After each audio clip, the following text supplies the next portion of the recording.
questo nuovo video. Oggi rubrica con un gomitolo, infatti vi mostrerò come ho realizzato questa carinissima pochettina porta tutto in pochissimo tempo e con pochissimo filato. Ma prima iscrivetevi al canale e seguitemi su tutti i miei social, vi lascio il link in descrizione. Io per realizzare questo progetto ho utilizzato ciò che mi era rimasto della fettuccia tagliatella e della fettuccia Lycra Light di Casa Tessiland, entrambi.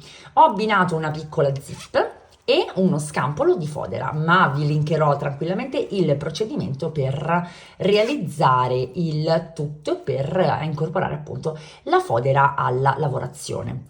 Che cosa ci occorre? In questo caso io ho utilizzato un uncinetto numero 6 perché i filati sono molto spessi. Ho realizzato una catenella che fosse lunga tanto quanto la lunghezza che io desidero del mio oggettino e una volta fatto questo ho creato un ritorno a maglia bassa.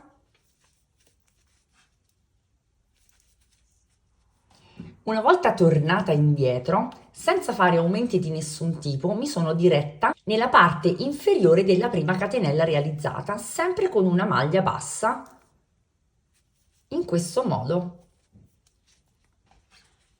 E ho continuato la mia lavorazione sulle costine inferiori delle catenelle che ho realizzato inizialmente, fino a completare il mio giro. Quindi ad arrivare alla prima maglia bassa che ho eseguito. Ed eccoci alla prima maglia bassa, quindi nella catenella precedente chiudo il mio giro ed inizio in questo modo a salire, vedete, a salire per la lunghezza che desidero. Ma che punto utilizzo? Vi faccio vedere. 3 catenelle, filo sull'uncinetto, salto la prima maglia, entro nella seconda con una maglia alta,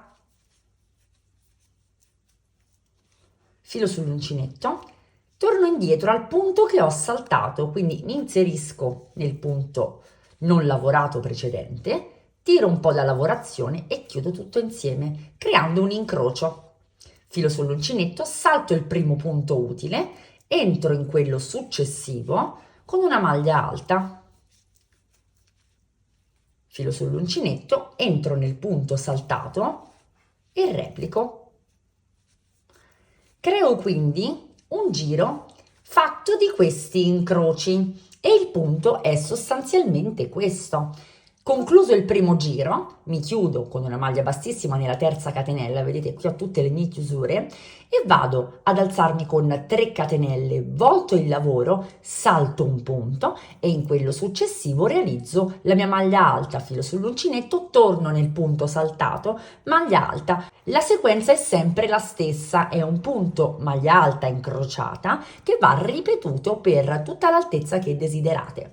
Una volta raggiunta questa altezza, io ho realizzato un giro di maglia alta classico cambiando il filo per dare appunto questo effetto cromatico e poi sono andata a realizzare e ad applicare la mia fodera. Vi lascio qui il link su come fodero tutti i miei progetti e semplicemente successivamente sono andata a cucire con qualche punto la mia zip. Io spero di aver fatto cosa gradita, spero di avervi dato un'idea interessante su come utilizzare i nostri avanzi e tutto quello che ci resta poi nelle nostre cassettine delle meraviglie. Fatemelo sapere nei commenti.